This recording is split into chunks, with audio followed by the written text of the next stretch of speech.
Oui, bonjour à tous pour ce café Sciences et Philo, avec un titre ce soir à trois noms, puisque nous allons traiter sciences et techniques et technologies, comme vous avez pu le voir, avec deux intervenants qui sont membres de notre association, l'Astronef, Michel Dursapt, qui est spécialiste en technique, justement. Tu es docteur en quoi déjà?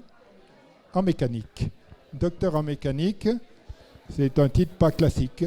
Et puis Mireille Pacoret, qui est philologue, elle aussi, un terme pas très habituel dans la vie de tous les jours. Bon, l'un et l'autre vont nous expliquer ce qu'ils font, ce qui les amène à parler de ce sujet. Et puis nous ferons la discussion sur la différence entre la science et les sciences, et puis la technologie et les techniques aussi, puisque ce sont des mots très très proches, mais pour lesquels on peut mettre quelques nuances. Voilà, je remercie nos partenaires habituels, notamment le café qui nous reçoit. Et je vous rappelle le format de nos journées, de nos soirées. Donc les intervenants vont parler chacun environ 10 minutes, un quart d'heure sur le sujet. Après, nous avons des questions libres avec la salle en interaction. Au bout d'une heure et quelques, vers 8h30, nous ferons une petite pause avec une bibliographie sur le sujet faite par Alexandra, directrice de la librairie de Paris. Un interlude sous forme de quiz, souvent humoristique, par Jacques sur le sujet. Et puis nous reprenons les débats avec une fin vers les 9h15, 9h30 au plus tard. Voilà, vous avez la parole tous les deux. Je ne sais pas qui commence, mais Michel, c'est à toi. Alors, pour commencer la soirée, je vais d'abord vous proposer de remettre en cause l'intitulé de la soirée, qui était Sciences et technologie. C'est bien ça. Alors voici pourquoi je propose de le remettre en cause. Science, technique, technologie, ce sont des mots qui sont très souvent accolés, un peu comme on associe Rhône-Alpes ou bien économique et social. Et ce sont des mots que l'on confond facilement, mais qui s'appliquent pourtant à des réalités, à mon avis, totalement différentes. Alors je vais d'abord commencer par la science. La science est un ensemble de connaissances qui sont relatives à certains phénomènes ou à certains faits qui obéissent à des lois et qui sont ou non vérifiées par des méthodes expérimentales. Une technique, c'est l'ensemble des procédés qui sont liés à un art ou à un métier. La science répond à la question pourquoi. Pourquoi la plante pousse-t-elle? Pourquoi suis-je malade? Pourquoi lorsque je chauffe de l'eau, elle se vaporise? La science, donc, permet de savoir ce qui est, comment le monde fonctionne. Mais elle ne nous dit pas ce qu'il faut faire. Elle ne nous dit pas ce qui est bon ou ce qui est mauvais, ce qui est moral ou ce qui ne l'est pas. La science dit ce qui est, elle ne dicte pas ce qui doit être.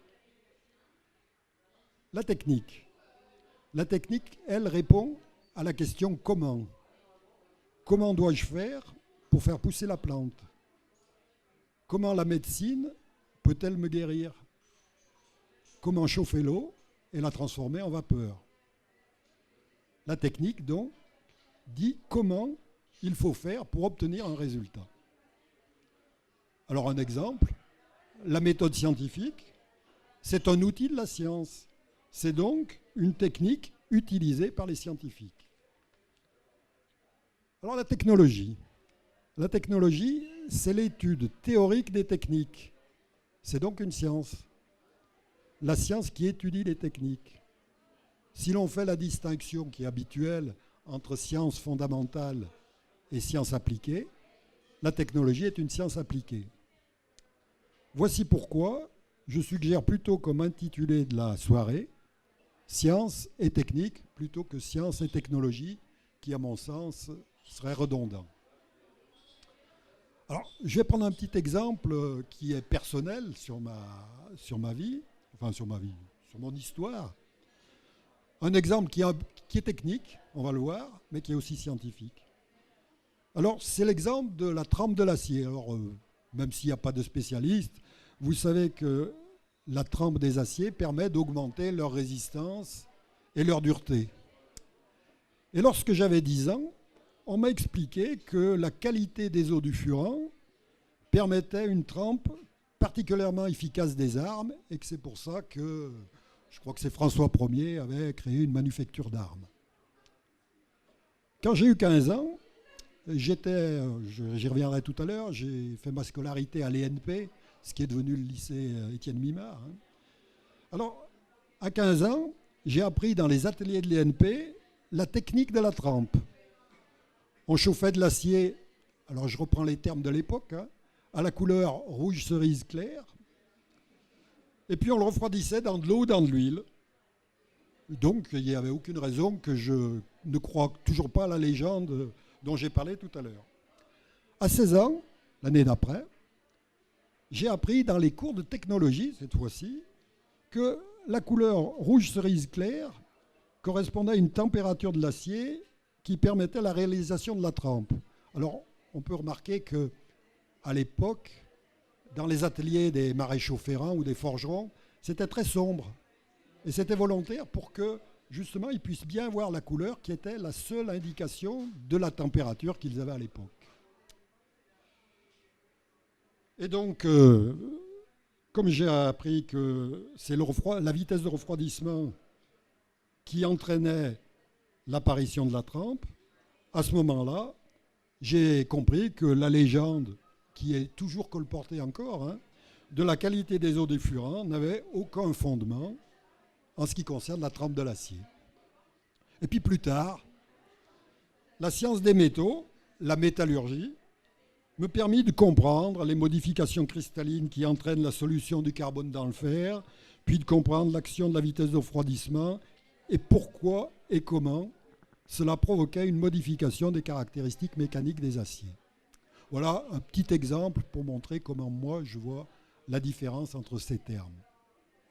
Alors, je vais répondre, avant de passer la parole à Mireille, pourquoi est-ce que c'est moi qui ai pris la parole et non pas Jean ou Gaouti ou Jacques, qui sont tout aussi compétents que moi, mais c'est en raison de mon histoire et surtout de ma formation. Alors, comme je l'ai dit tout à l'heure, moi je suis rentré à l'école nationale professionnelle dès la sortie de l'école primaire, c'est-à-dire j'avais 11 ans. Depuis la 5e, ma scolarité a été une scolarité essentiellement technique dans le domaine de la production mécanique. Alors cette scolarité, elle comportait évidemment un enseignement technologique fort, mais cet enseignement de la technologie venait après l'apprentissage des techniques et restait, je dois le dire, très superficiel.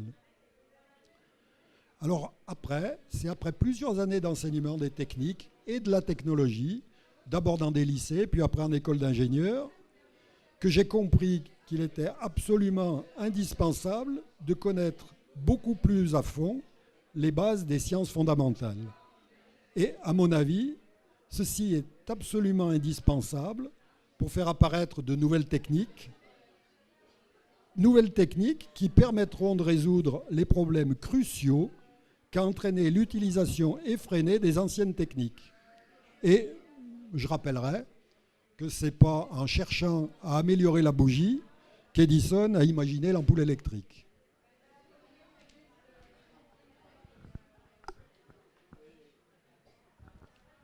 Alors, bon, moi je vais aller dans un autre sens parce que comme je suis quelqu'un d'extrêmement obéissant, mon mari peut en témoigner, n'est-ce pas, et soumis, on nous avait dit et on s'était mis d'accord sur effectivement science et technique et on s'était même posé la question du singulier ou du pluriel.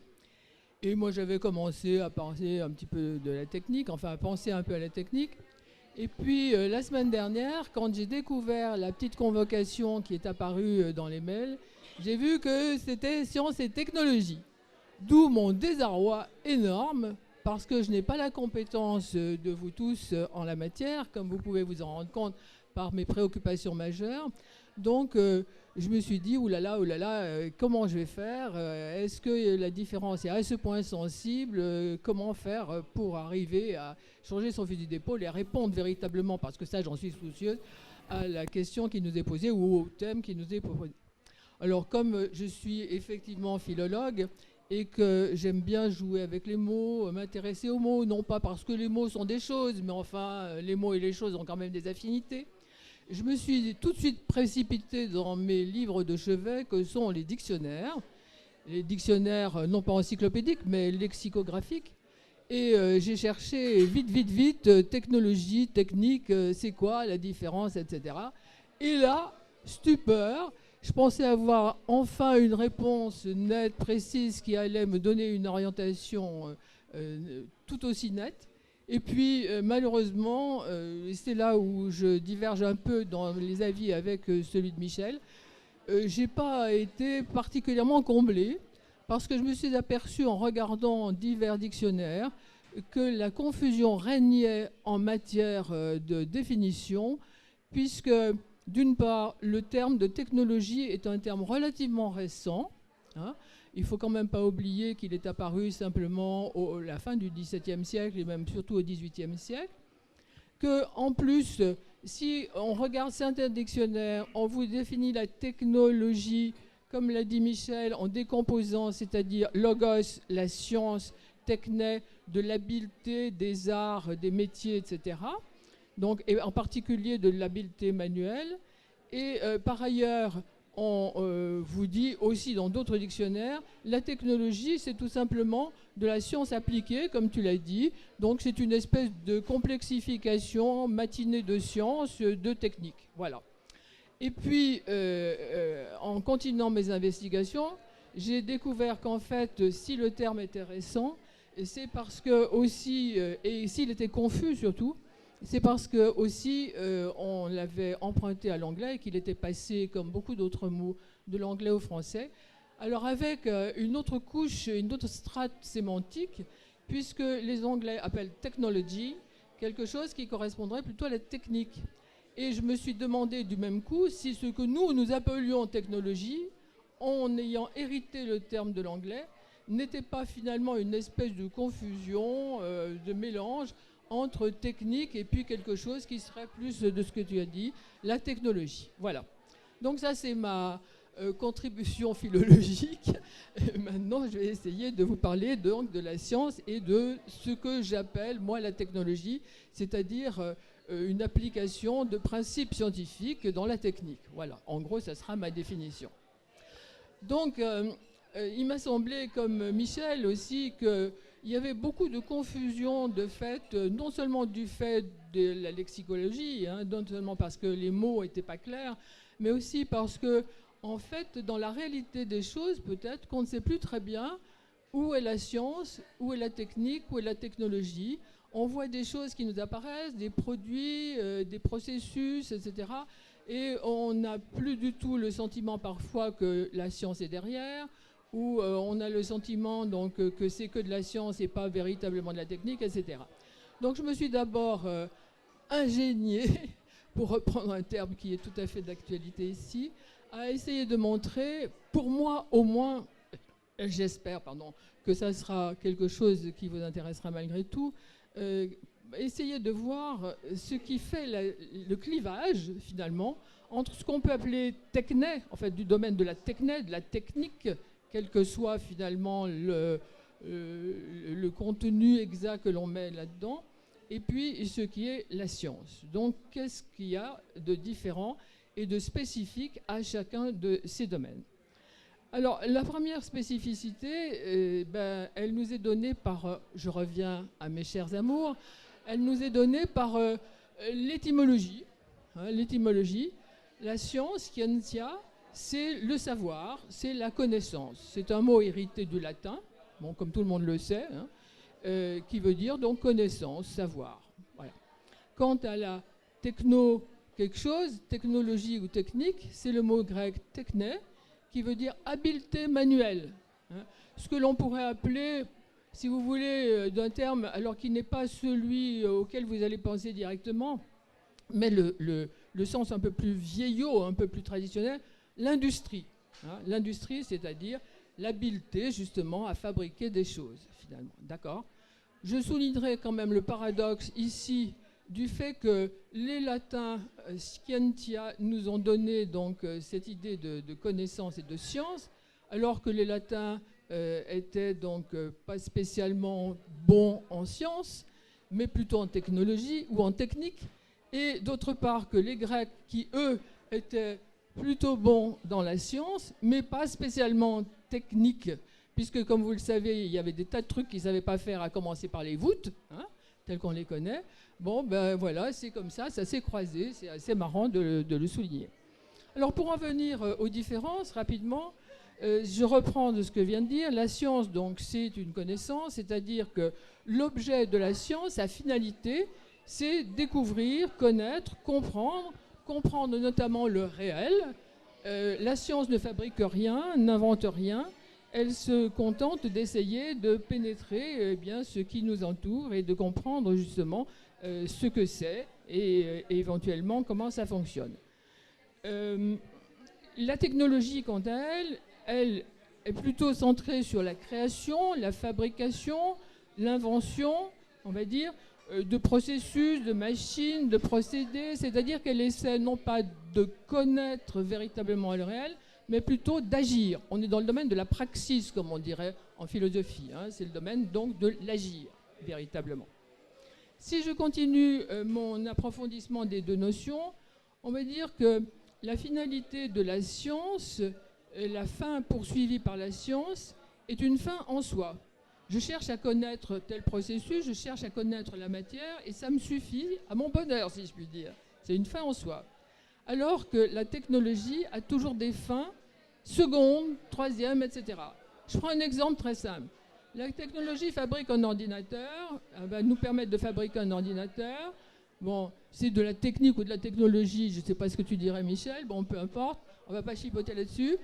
En tout cas, ce que je vais vous montrer, c'est que la finalité de l'ordinateur n'est pas de fabriquer l'objet en soi, c'est qu'il serve à autre chose, donc à d'autres choses même, pas simplement à une autre chose, mais éventuellement à d'autres choses. Donc la finalité de la technologie est toujours multiple. La fin de la science est toujours un en soi, quoi qu'il advienne.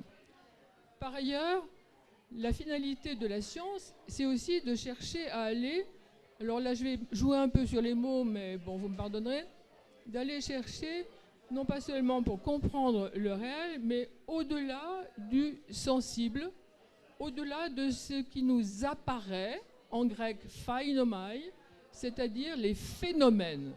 Aller au-delà du phénomène. Alors que la science, la technologie veut dire se contente d'agir sur le réel, de le maîtriser, de s'en servir.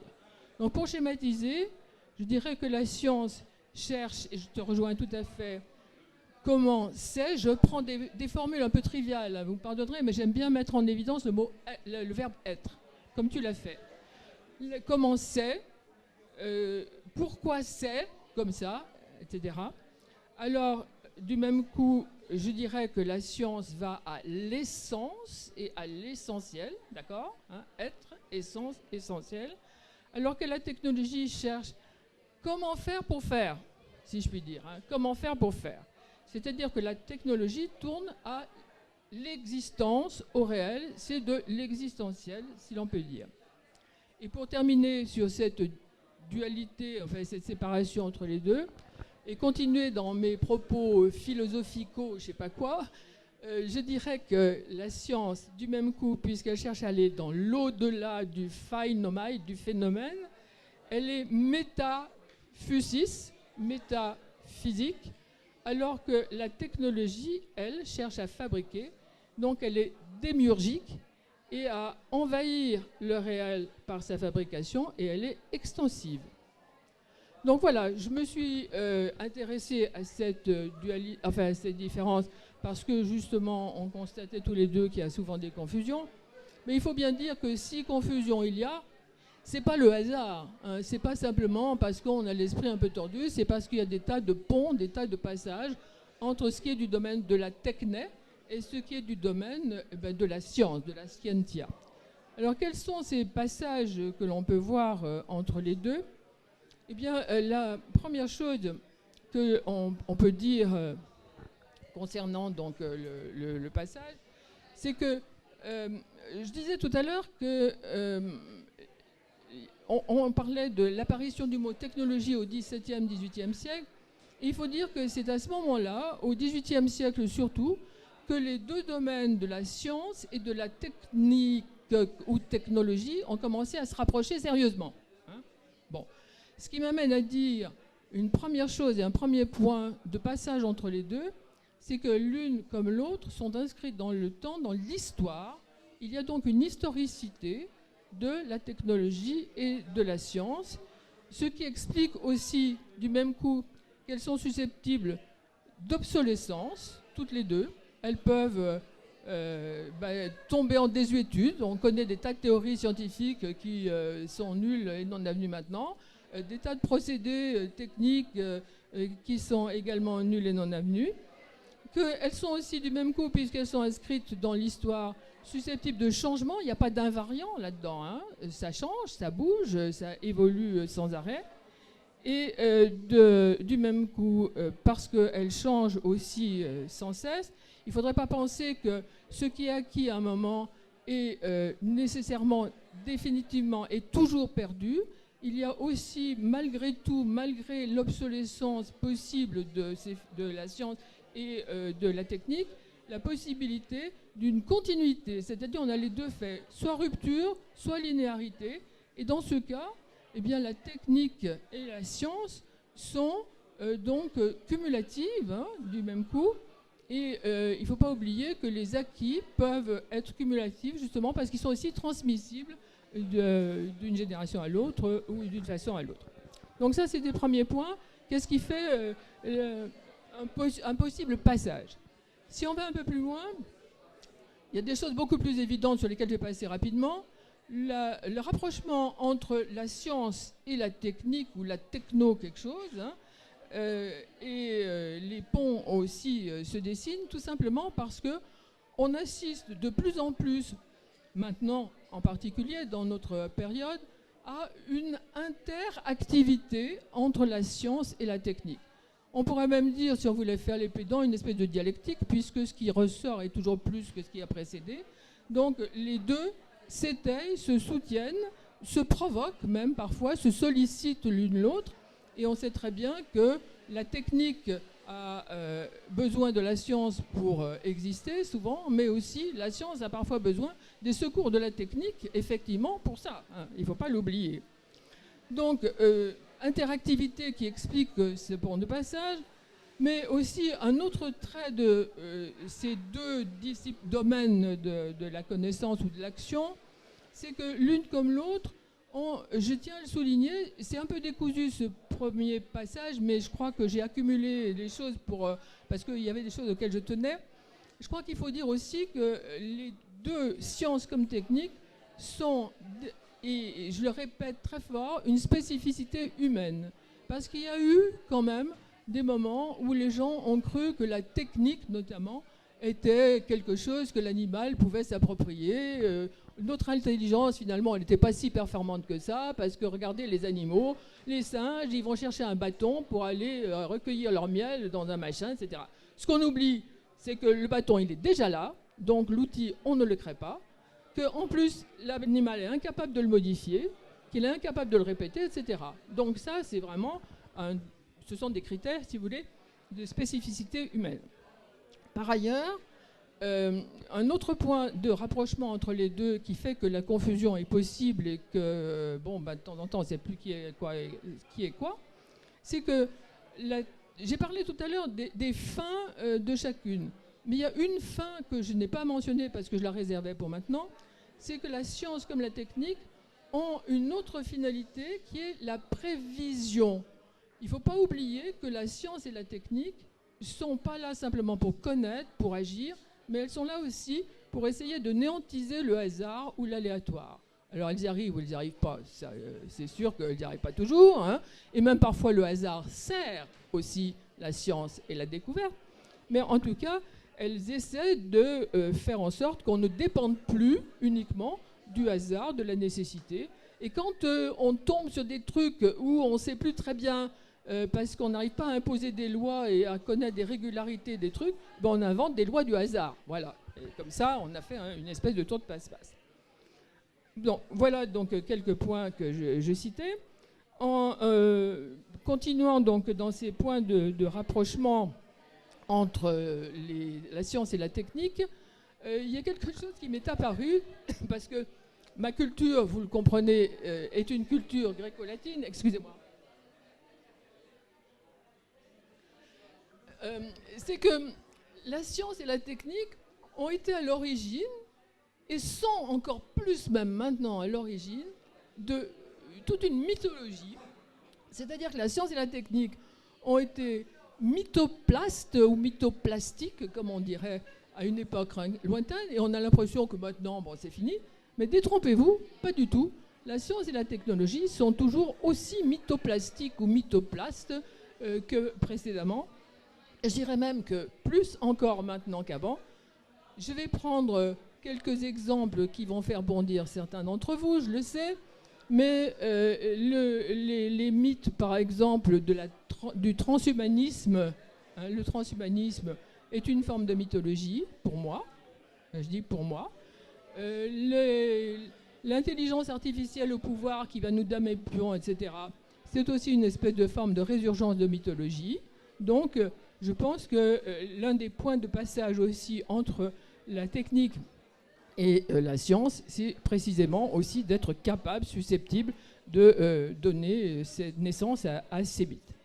Mais plus que ce que je viens de dire, qui est de la bricole, hein, parce que ça, c'est des petits points comme ça qui sont rigolos à dire ou qui sont intéressants, mais qui sont sans doute pas essentiels.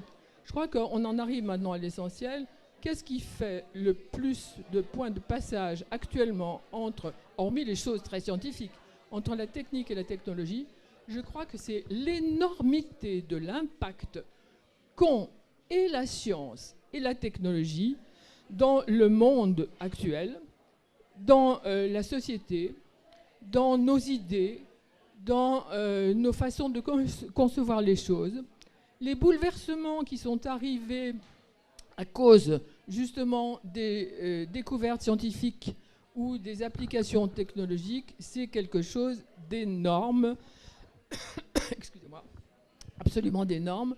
Et les changements que cela a entraîné sur des choses dont on pensait que c'était invariant, par exemple comme la vie et la mort, hein, il faut y penser. Finalement, qu'est-ce que c'est que la vie et la mort? Avec la science moderne, c'est pas simple. Donc il y a des tas de choses. Sans compter que les enjeux de la science et de la technologie sont des enjeux aussi qui les rapprochent, puisque ce sont des enjeux de pouvoir, hein, et de pouvoir très importants. Donc voilà ce qui permet de rapprocher. Et maintenant, j'en arrive aux questions que pose tout cela, parce que je venais de parler de pouvoir. Excusez-moi. C'est ce que je viens de dire, donc, qui montre les points de passage entre l'un et l'autre, nous amène progressivement, en parlant de pouvoir justement et d'enjeux de changement, à voir quelles sont les questions qui restent malgré tout et qui peuvent nous intéresser.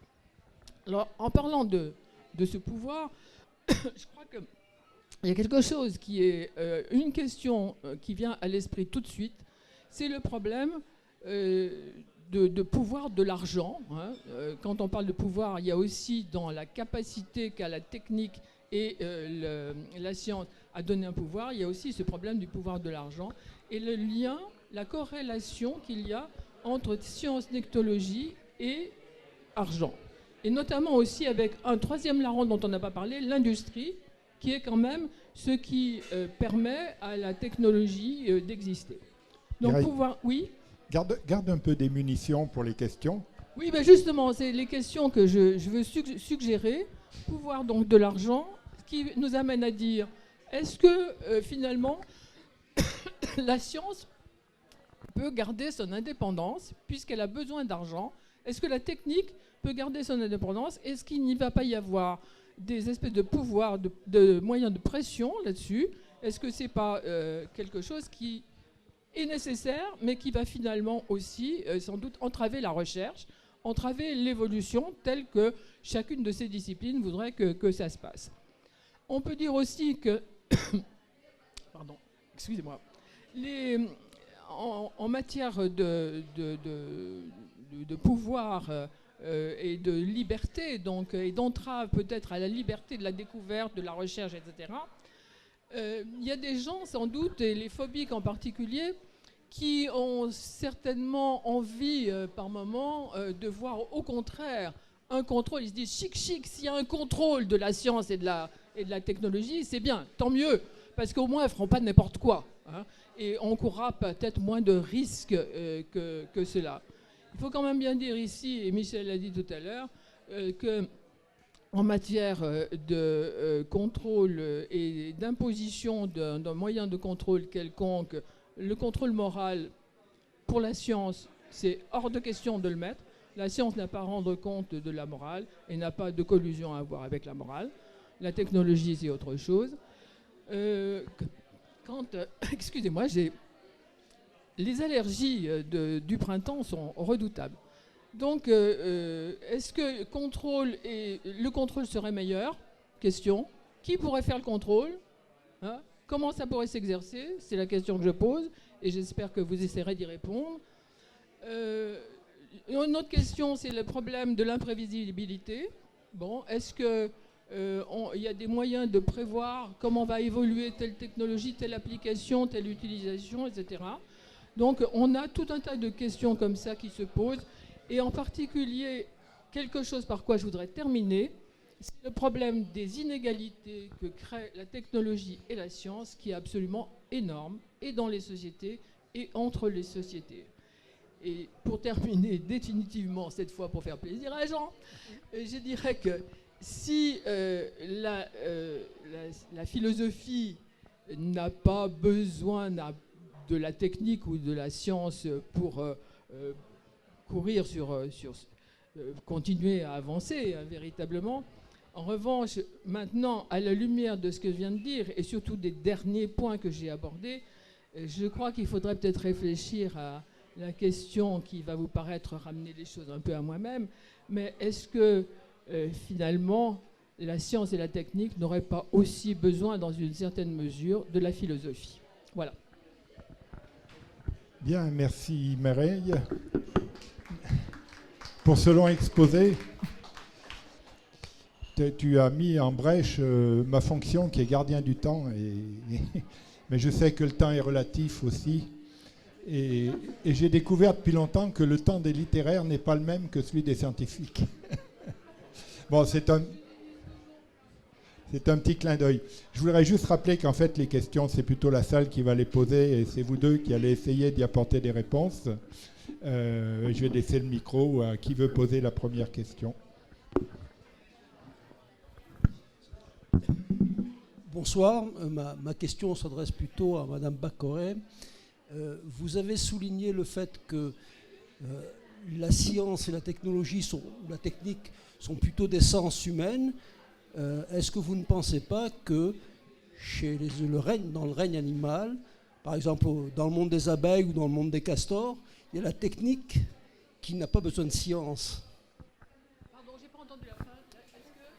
Est-ce que la technique n'a pas besoin de science? Dans le règne animal. Mais même dans le domaine humain. La technique est toujours, on en a parlé d'ailleurs ensemble, hein. Regardez, on va prendre des exemples bateaux, hein, parce que je ne suis pas capable d'autre chose en matière de science. Si vous voulez, prenons l'exemple des hommes au début d'une humanité humaine, hein, véritablement. Est-ce que pour essayer de reproduire le feu, est-ce qu'on avait besoin de la science? Non. On avait besoin d'observation, certainement. Alors c'est vrai qu'on a besoin sans doute de raisonnement intellectuel qui s'approche de raisonnement scientifique, mais qui sont bien en deçà du raisonnement scientifique, mais qui sont peut-être les prémices d'un raisonnement scientifique.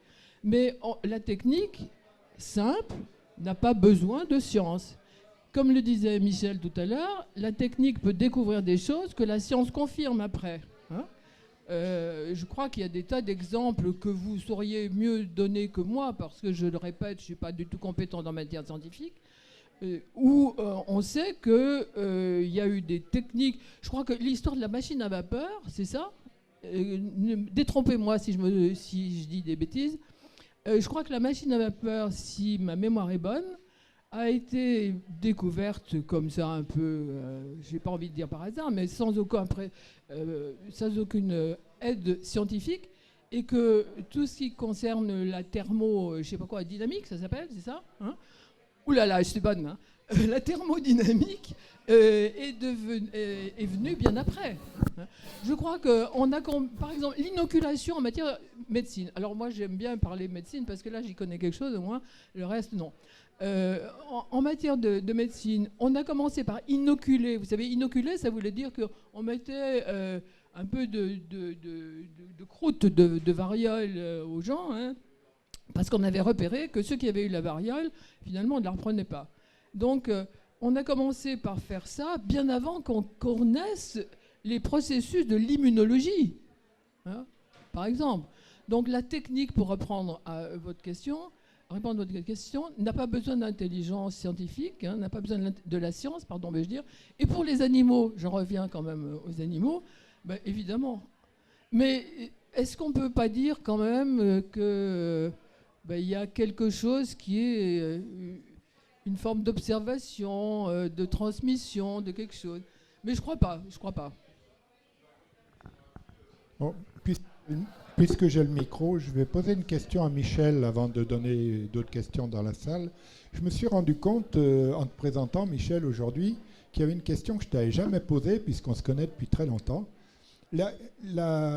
Toute ta partie professionnelle et de connaissances, tu l'as fait en mécanique, qui pour moi, la mécanique, j'ai deux visions moi de la mécanique. C'est les rouages qui tournent et qui entraînent les autres rouages, la mécanique de base, et puis la partie physique de la mécanique.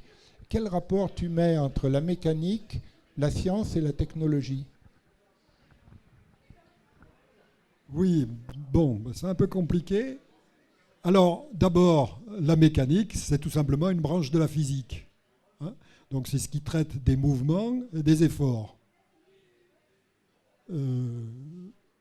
Alors après, il y a les applications de la mécanique, notamment à tout ce qui est la production industrielle, où on fait intervenir des mouvements, des efforts et des températures. Donc, des procédés qui sont complètement physiques. Et alors, tu me parles de ma formation, je l'ai expliqué, hein, elle est en grande partie autodidactique. Et j'ai découvert la science au cours de ma vie professionnelle.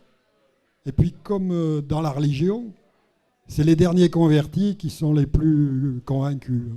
Voilà.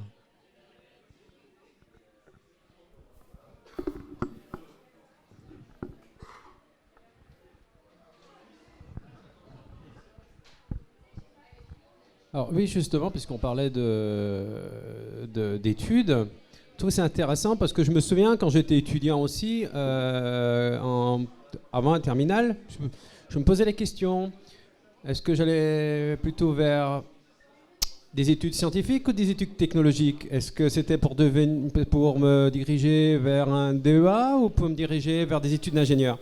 Et c'est vrai que, est-ce que les élèves justement font bien ces distinctions entre plus tard être ingénieur ou être physicien? Enfin, moi, c'est dans le domaine de la physique. Et voilà. Alors, c'est vrai que, bon, c'est pas très intéressant en mon cas. Moi, j'ai pas fait de la mécanique, j'ai fait de l'optique. Mais soit je allais dans le domaine de l'optique ou de la recherche, soit dans le domaine de l'ingénierie et m'amuser à faire des systèmes centrés et tout ça. Et c'est vrai que, bon, après, je pense que c'est un état d'esprit. Je crois que les personnes qui sont plus... alors je dirais pas matheux, parce que s'il y a bien une chose qui relie les sciences et les maths, je pense que c'est quand même le fil des mathématiques. On a besoin des maths, et ce maths relie les deux, parce que j'ai fait des études, enfin moi, mon cas n'est pas très intéressant, mais j'ai fait des études, j'ai fait la fac, et puis j'ai fait une école d'ingénieur, comme ça j'ai vu les deux. Et effectivement, il n'y avait qu'une chose qui était en commun, surtout c'était les maths, et c'était la même chose à peu près. Mais c'est vrai que j'avais mon prof qui me disait, hein, fais les maths de l'ingénieur. Maths de la technologie, on ne fait pas les maths pour la recherche fondamentale. Il n'y avait pas tout à fait les mêmes choses. Puis j'avais des élèves avec moi qui étaient en 2A. On regardait nos cours, c'était assez drôle. Et c'est vrai qu'il y avait des petites différences, mais pas tant que ça. Mais de temps en temps, Bah moi j'ai fait de l'optique linéaire beaucoup plus que d'autres qui ont fait de l'optique non linéaire, voilà, en DEA, c'était rigolo. Mais il y a donc pas franchement, il y a une différence, il y a un pont, mais ce qui était problématique, enfin à mon époque, c'est est-ce que tu veux être ingénieur ou est-ce que tu veux être chercheur? Voilà, c'était ça donc en fait, la techno, est-ce qu'on est un spécialiste en techno, si on veut créer, c'est vrai. J'avais un prof qui nous engueulait en disant si vous voulez être ingénieur, vous avez intérêt d'être ingénieux. C'est surtout ça. En tant que scientifique, on ne l'a pas dit ça en fait, effectivement. On cherche, on ne trouve pas, bon, on est là pour chercher. Alors qu'un ingénieur, il y a un chiffre d'affaires derrière, on est entreprise, c'est industriel, il faut que le produit sorte. Donc c'était vraiment deux aspects totalement différents. Mais je trouve que c'est intéressant de point de vue élève et de point de vue éducation et les écoles. Voilà, c'est sur ça pour... Voilà. C'est facile de répondre pour moi. À mon époque, c'était beaucoup plus simple, on ne nous demandait pas notre avis. Donc moi, on m'a mis à Mimar. Je suis allé à Mimar, on m'aurait mis ailleurs, j'aurais été ailleurs. Mais je suis très content d'être allé où je suis allé. Hein.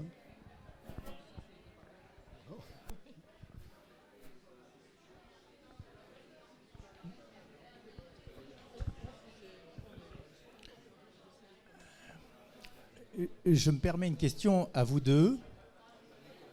Pour vous, qu'est-ce que représente la science dite fondamentale ?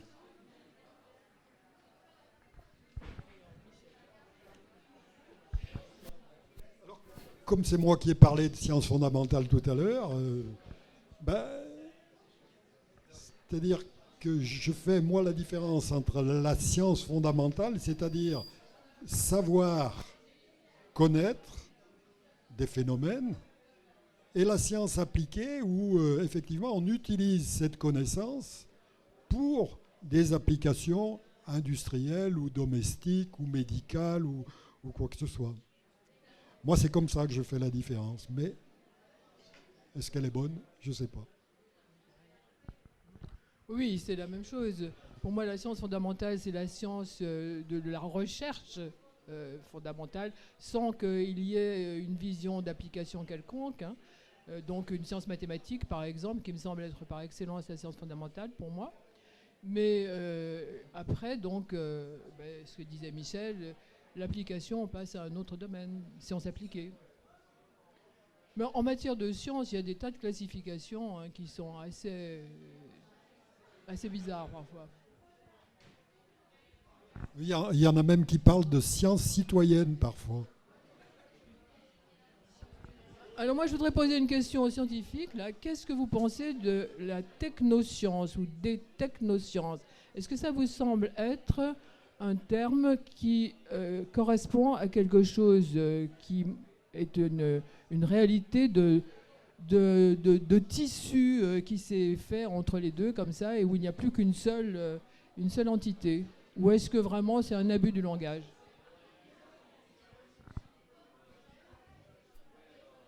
Enfin, moi je pense que c'est un abus de langage. Mais...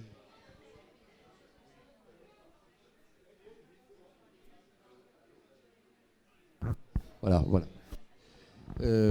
Oui, alors je répondrai pas, je dirais totalement à cette question, parce que moi, dans tout le temps où j'ai professé, j'ai essayé d'employer les mots exacts.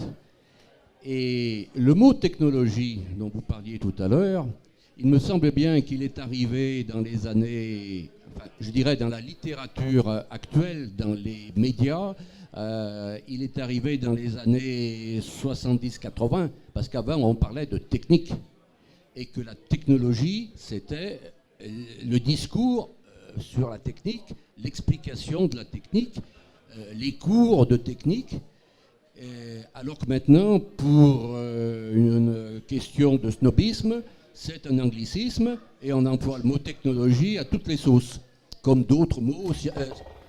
Ça devait casser. C'est cassé. Donc je reste debout. Non, mais c'est bon. Parce que il faudrait faire la comparaison avec ornithologie, biologie, et puis j'en oublie d'autres. Il n'y a pas, je crois, ce mélange entre technique, qui pour moi est une manière de faire, est un art de procéder, sont des méthodes particulières pour faire quelque chose, et puis la technologie, qui est un discours, une écriture, une récapitulation de données, de résultats qu'on peut mettre par écrit et qui explique comment ça fonctionne. Donc, j'ai oublié la question que vous aviez posée. Ah oui, les technosciences, moi je ne sais pas ce que c'est qu'une technoscience. Hein. Et je crois que les médias actuels, ils emploient un tas de mots qui ne veulent absolument rien dire. Donc restons simples, il y a la technique, il y a la science, qui est aussi la formalisation mathématique, je dirais, ou des équations, des choses comme ça, quoi. Enfin, il n'y a pas uniquement les mathématiques, mais c'est une formalisation, c'est une explication des phénomènes qui peuvent exister, comme vous l'avez dit tout à l'heure, dans la médecine, hein, l'immunologie, comment ça fonctionne, ou pour le traitement des matériaux, les atomes, comment ils se mettent les uns avec les autres, pourquoi ils se mettent comme ça, voilà. Ça, c'est la technologie. Alors après, la pratique, eh bien, c'est la température, non pas le rouge cerise, mais 1300 ou je ne sais pas combien, hein, le point A3, le point A1 de la courbe des aciers, etc., où on peut mesurer avec précision et alors après avoir un résultat qui est meilleur parce qu'on a employé la bonne technique qui est issue éventuellement de courbes mathématiques ou de courbes en général. Oui, bon, ben, j'ai vu que beaucoup de gens contestaient en fait de scientifiques, hein, contestaient le terme de technoscience en disant que ça n'avait pas de sens, malgré les efforts que font certains pour essayer de montrer que finalement il n'y a plus qu'une seule entité actuellement. Bon, si vous me dites que c'est un abus de langage, je veux bien le croire. Quant à technologie, c'est tout à fait d'accord. Technologie, je le disais tout à l'heure, étymologiquement, c'est la science, l'étude de la technique. Logos, c'est évident. Mais on l'a montré tout à l'heure, technologie est venue par l'anglais, et donc technologie en anglais égale technique. Donc on me fait la confusion entre les deux, maintenant je le répète. Ouais, je voudrais qu'on se pose la question, enfin tout à l'heure j'ai terminé par cela, parce que je trouve que c'est quelque chose qui est très important. La science et la technologie et la technique ont une très grande importance dans notre vie. On ne peut pas non plus nier que c'est un progrès, qu'il y a un mieux-être et des tas de choses qui sont quand même advenues par cela. Mais je crois qu'il ne faut pas oublier l'envers du décor. Alors, ce n'est pas l'envers du décor classique, traditionnel, ah oui, mais qu'est-ce qu'ils vont nous sortir et ça va nous détruire tout, etc. Hein. On pourrait peut-être parler justement de l'environnement et de la pollution. Est-ce que tu as évoqué tout à l'heure, je crois, si j'ai bien compris, que les vieilles techniques avaient peut-être un petit peu chargé la barque, hein.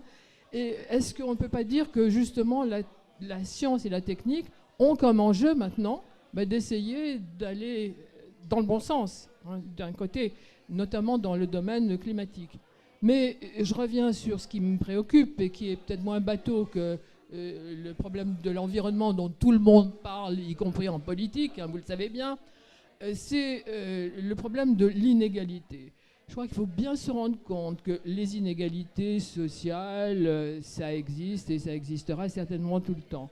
Mais ce que la technique et la science ont apporté avec l'envahissement, vraiment, la prégnance de la science et de la technique actuellement, depuis quelques décennies, ont aggravé considérablement les inégalités à l'intérieur des sociétés, ne serait-ce que parce que qui a le prestige actuellement, c'est justement du côté de la technique que l'on a davantage d'estime que du côté de ceux qui font je ne sais pas quoi, hein, qui n'est pas technologique. Mais c'est surtout parce que pour avoir, je parlais d'argent, mais il n'y a pas que l'argent. Les pays en voie de développement, hein, parce qu'il n'y a pas que les inégalités à l'intérieur, les inégalités entre pays.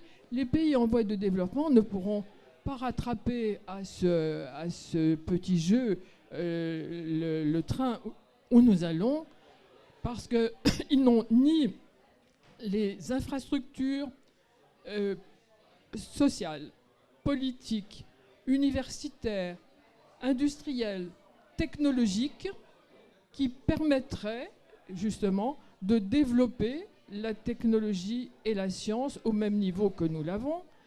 Et même à la limite, si on peut imaginer qu'ils vont petit à petit l'acquérir, ce dont je parlais tout à l'heure du phénomène de l'obsolescence de théories scientifiques de la technologie fera que quand ils seront arrivés ici, nous on aura déjà dépassé là, et finalement je crois que les choses sont un peu perdues d'avance, et ça c'est quelque chose qui me semble très très grave.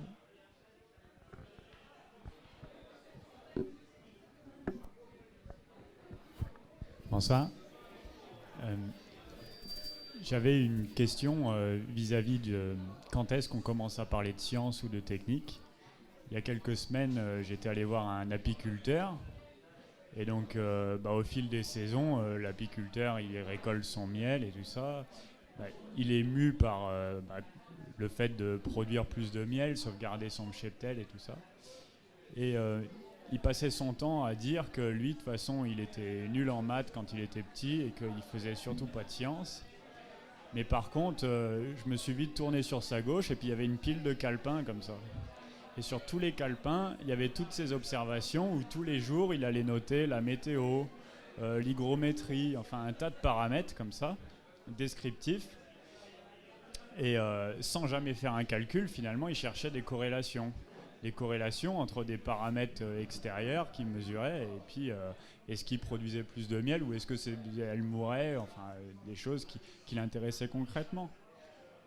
Fondamentalement, à travers ces calepins, il n'a peut-être pas compris au sens ultime le lien entre le sucre dans le nectar de la fleur et puis mon contente, je ne sais pas. Mais par contre, il arrive quand même à dégager un certain nombre de corrélations.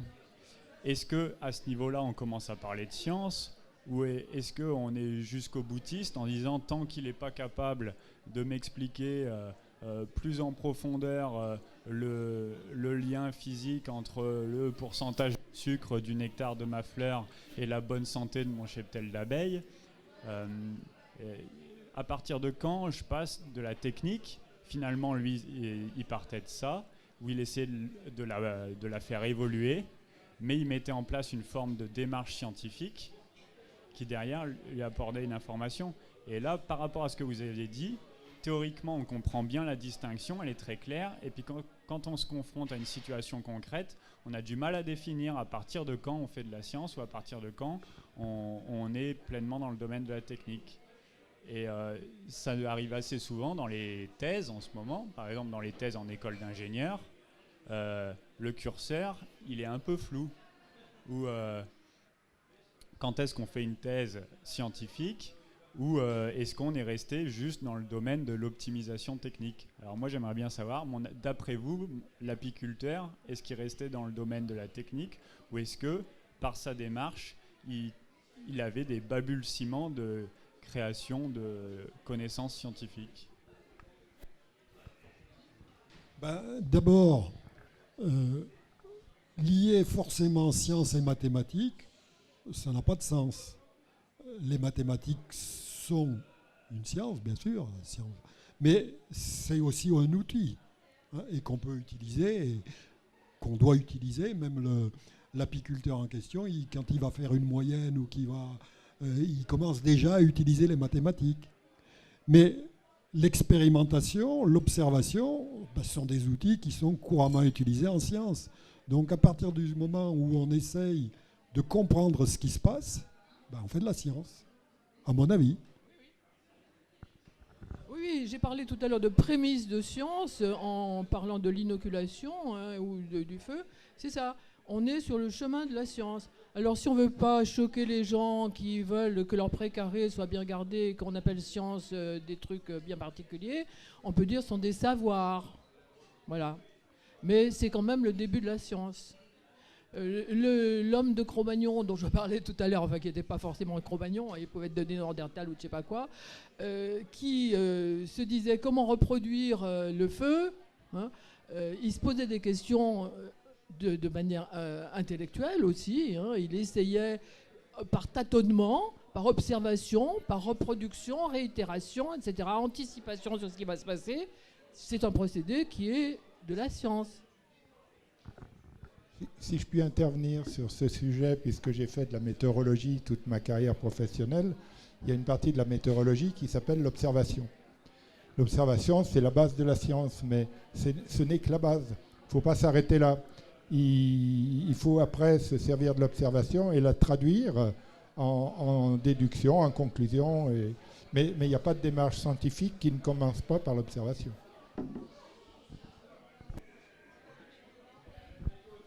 Moi, je vais complètement quitter le domaine des machines ou de la technologie, tout simplement pour dire qu'il y a les sciences du langage et que moi, en tant qu'orthophoniste, j'ai fait mes études à la faculté de technique de réadaptation. Ça s'appelait comme ça.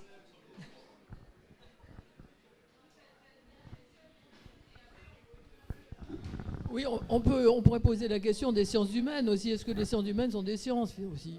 Ça pourrait être une question.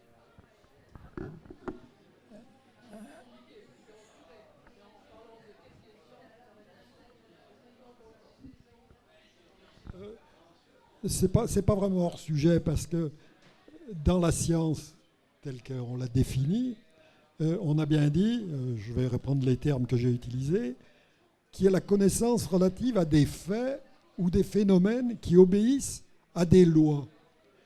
Donc il faut qu'il y ait une loi qui dit que quand les choses sont positionnées comme ceci, il se passe ceci. Le problème de, par exemple, l'économie ou des sciences humaines, c'est qu'il y a quelque chose d'autre qui intervient, c'est la personne. Et Bernard Maris, qui était pourtant un économiste reconnu, prétendait, lui, que la science, l'économie n'est pas une science. Pourquoi? Parce qu'il y a l'intervention de la personne, de ses sentiments, de ses ressentis, de ses envies, etc., qui vient perturber le fonctionnement prévu. Oui, alors, bon, elle essaie de supprimer aussi l'aléatoire, c'est ce que je disais, donc ça fait partie aussi de la visée de la science, hein, de ne plus dépendre de l'aléa, du hasard. Mais comme on n'y arrive pas et que de toute façon le facteur hasard est énorme et le facteur aléatoire, le facteur aussi singulier, il y a trop de paramètres qui peuvent pas rentrer dans les cadres, quoi. C'est pas possible.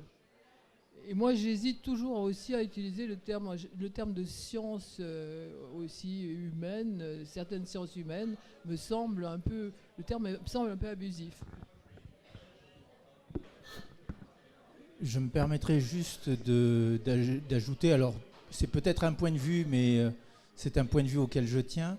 Il me semble que les mathématiques ne sont ni une science ni un outil, mais un langage.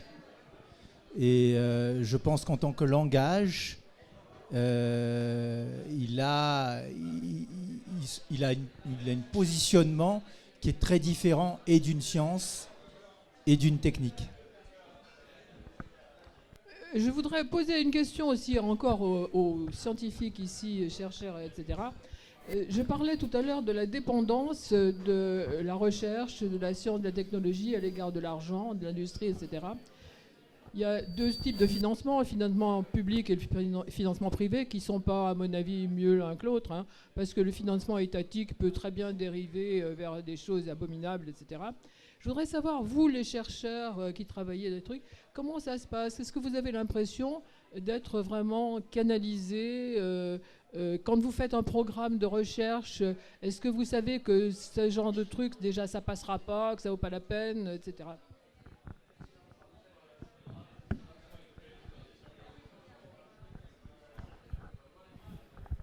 Alors, je partageais l'expérience j'ai participé à quelques grands programmes européens ou mondiaux. Et alors, la contrainte, c'est qui finance. Donc, ceux qui financent, c'est les États, donc au travers des États, les politiques. Donc, le politique, il veut quelque chose qui soit vendable. Alors, chaque fois que je fais des conférences et d'autres qui font des conférences scientifiques, je pense ont partagé cette expérience. À la fin, on nous demande toujours la question « Combien ça coûte ?» Alors on répond plus ou moins bien. Moi, je réponds généralement en semaine Kerviel ou en mois Kerviel. Ça marche assez bien. Et ensuite, on me dit à quoi ça sert. C'est combien ça coûte et à quoi ça sert. Donc, souvent, alors comme j'ai assez mauvais caractère, je dis très cher et à rien. Parce que je fais souvent de la recherche fondamentale. Donc ça coûte très cher.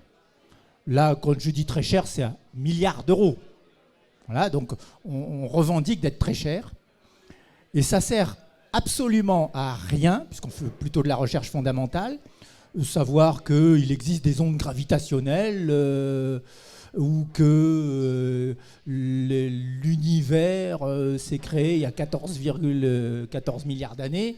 Entre guillemets, pour parler vulgairement, tout le monde s'en fout. Et ça ne sert pas plus que la musique. Ça ne sert pas plus que la peinture. Et comme tu disais tout à l'heure, c'est éminemment humain. Alors maintenant, est-ce qu'on a une pression ? Oui, parce que celui qui décide, c'est un politique. Alors c'est quand même assez étonnant de constater que dans la majorité de la classe politique, il y a très peu de scientifiques. Enfin, très peu de gens qui ont une formation scientifique. Souvent, c'est d'ailleurs des gens qui sont en rupture par rapport à la formation scientifique. C'est-à-dire, ils ont dit, moi, j'aime pas ça, les maths, les trucs et tout, et ils sont partis dans notre branche. Il faut reconnaître que la plupart de nos politiques sont plutôt des gens qui sont plutôt sortis de la science et de la technologie. Mais ceci étant, à un moment donné, ils sont prêts à dire « Moi, je veux bien dépenser si on arrive à me convaincre que c'est électoral. » De la science électorale. La science qui fait rêver marche bien. On dépense beaucoup d'argent pour l'astrophysique, on dépense beaucoup d'argent pour la physique des particules, on dépense beaucoup d'argent pour... Et puis pour la science dite entre guillemets utile. On dépense beaucoup d'argent pour la communication, les télécommunications, les choses comme ça. On dépense beaucoup d'argent pour la médecine. On dépense beaucoup d'argent pour la technologie parce que ça va produire de la recette, du travail ou des choses comme ça. Donc il y a cette pression-là, évidemment. Et quand on remplit un dossier européen, on est un peu dans cette problématique de dire soit on fait rêver, et alors là, il faut y aller franchement. Hein. On parle de trucs que personne ne comprend, et on fait rêver, vraiment. Voilà. On m'a posé des questions tout à l'heure sur les pulsars. Qu'est-ce que ça pourrait être un pulsar, voilà, truc. Ça fait rêver, c'est inaccessible, à la limite de l'observable, mais ça fait vraiment rêver. Et puis, ou alors on est vraiment dans l'utile. Alors, ça va servir dans votre smartphone, ou ça va servir pour sauver la vie, soigner des gens qui ont telle ou telle maladie. Il y a ça c'est la principale pression qu'on ressent quand on fait de la recherche. Enfin, moi, en tout cas, c'est celle que j'ai ressentie.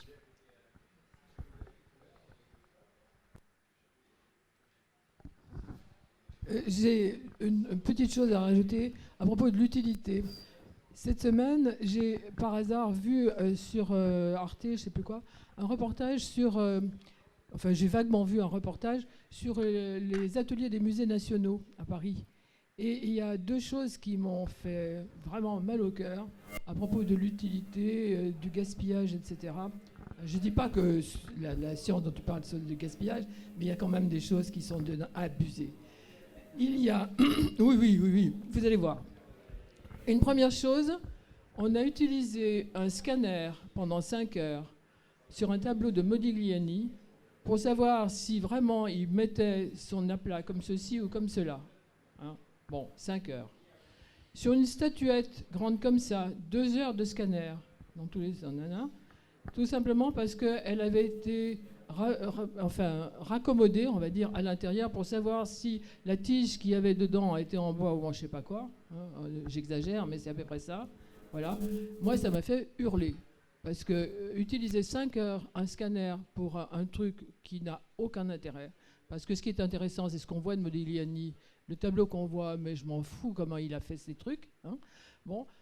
Et une autre chose, alors dans le journal local que j'ai vu, alors là ça m'a encore plus fait hurler, c'est des bouchons de champagne connectés. Est-ce que quelqu'un a vu ça? Ah, mais vous n'êtes pas du tout au courant des derniers trucs. Connecté, vous n'êtes pas connecté. Eh bien, il y a un petit truc qui va mettre maintenant sur le muselet, entre le muselet et puis la petite capsule en métal, pour que, d'une part, on puisse avoir la traçabilité des bouteilles de champagne, ce qui est particulièrement important, et d'autre part, pour que, avec votre petit smartphone ou je ne sais pas quoi, vous alliez pouvoir savoir exactement la parcelle et le terroir qui a produit le champagne que vous buvez à je ne sais pas combien la bouteille. Voilà. Voilà. Alors, il y a quelque chose qui m'a interpellé tout à l'heure, quand vous avez parlé, je me contrefous, là c'était les deux intervenants, je me contrefous de l'aiguille qu'il y a dans la peinture, quand il y a un peu de brouhaha, j'avais peut-être mal entendu, dans la peinture d'un grand peintre, il me semble. Voilà, et je trouve que là, en fait, je pense que quelque chose qui doit se faire en science, en technique, si ça doit se faire, ça se fera. Et je pense que mettre des milliards à savoir comment, justement, un peintre 18e a fait quelque chose, ça peut être aussi important que de connaître les pulsars, d'essayer de comprendre pourquoi l'univers, l'énergie noire, etc. Je pense qu'on ne doit pas mettre de priorité. Je pense que les personnes se disent « Ah oui, mais il y a telle technologie, ça c'est bon pour la médecine, c'est bon pour soi. Mais Léonard de Vinci, comme il a fait certaines choses, je m'en contrefous. » Je trouve que c'est un tout petit peu gonflé, parce qu'en fait, je crois que non, il n'y a pas... il y a beaucoup de technologies en plus qui ne coûtent pas très cher, parce que balancer une sonde, ça coûte 3 milliards, mais sur 20 ans, c'est pas très cher en fait. Il ne faut pas non plus là-dessus. Et je pense qu'en fait, on est dans un monde où, en fait... Voilà, on se dit, il y a des technos, mais il y a des sujets qui sont plus importants que d'autres. Moi, je suis désolé, je suis dans le domaine aussi artistique et j'aime bien savoir comment Léonard de Vinci, comment certains peintres, et s'il faut bosser là-dessus et mettre beaucoup de technologie pour connaître l'histoire, c'est comme la paléontologie. Pourquoi il y en a, d'ailleurs, c'est une science d'ailleurs qui est assez mal aimée dans certains scientifiques. Je connais un petit peu la paléontologie. Quand j'étais gamin, je voulais être paléontologue. Je trouvais ça absolument incroyable. Il y a des gens qui disent « Mais tu vas pas être un gratouilleur de terre. » Mais franchement, ça sert à quoi? C'est le passé. On s'en fout. Les dinosaures sont finis depuis longtemps. Ça fait 66 millions d'années qu'ils sont terminés. Donc je crois qu'en fait, on met une hiérarchie aussi de la techno. Il y a des technos qui sont importantes pour l'homme, pour son bien-être. Et puis il y en a d'autres. C'est de la culture, c'est plutôt de la curiosité, c'est moins important, on devrait moins mettre d'argent. Je pense que ça, je trouve, moi personnellement, totalement ridicule, ce point-là. Je pense qu'en fait, tout a une importance, parce qu'on est humain, on est des hommes, on est curieux, et savoir comment certains peintres, ou comment, même s'ils n'existent plus, c'est aussi important que d'essayer de mettre de la technologie pour la médecine, pour son bien-être, pour essayer de vivre plus longtemps. Je ne sais pas si d'ailleurs... c'est quelque chose d'intéressant pour l'humanité. Donc voilà. Et pour finir, on disait qu'il ne faut pas le mettre sur les mains de tout le monde, mais je pense que si quelque chose doit se faire, il se fera en science ou en technique. On est curieux, parce que l'homme a une certaine curiosité, il fait quelque chose un peu comme un enfant. Moi, j'ai toujours considéré que l'être humain est un peu un enfant, c'est-à-dire qu'il a un jouet, il a des connaissances, il a des choses, il s'interroge, il essaye. Parfois, ça explose, c'est pas terrible, ça fait de la pollution. On va dans une catastrophe dans une 50aine d'années, oui. Mais en même temps, c'est chouette, parce qu'on roule avec des voitures qui font 250 chevaux, ça pollue, c'est chouette, c'est sympa. Bon, c'est sûr que dans 50 ans, dans quelques générations, ça le sera moins. Mais on a essayé, on a joué. Et je pense qu'en fait, c'est un petit peu cet esprit. On a la technologie qui explose et on n'y peut rien. C'est peut-être justement le problème de l'humain et de sa technologie. Où va-t-il? Que va-t-on devenir? Voilà.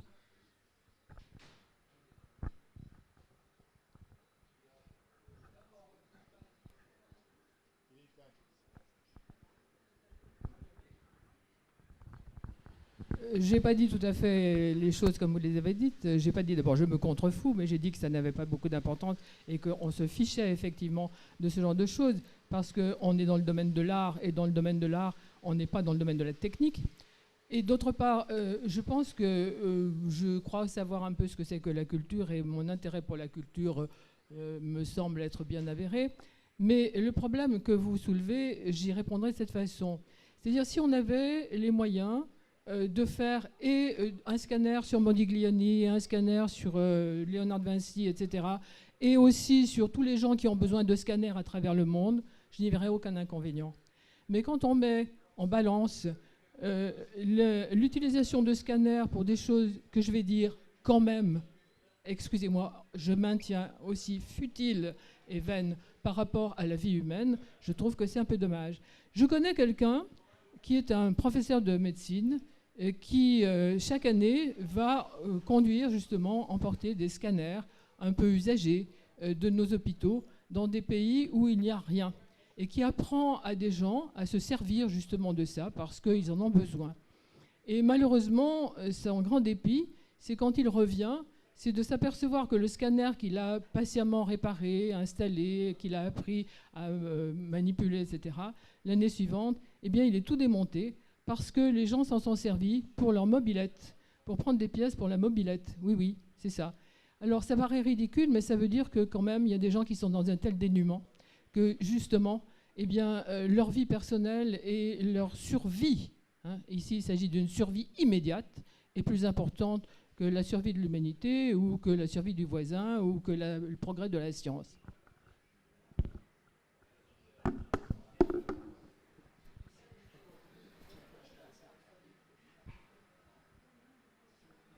Un peu de questions?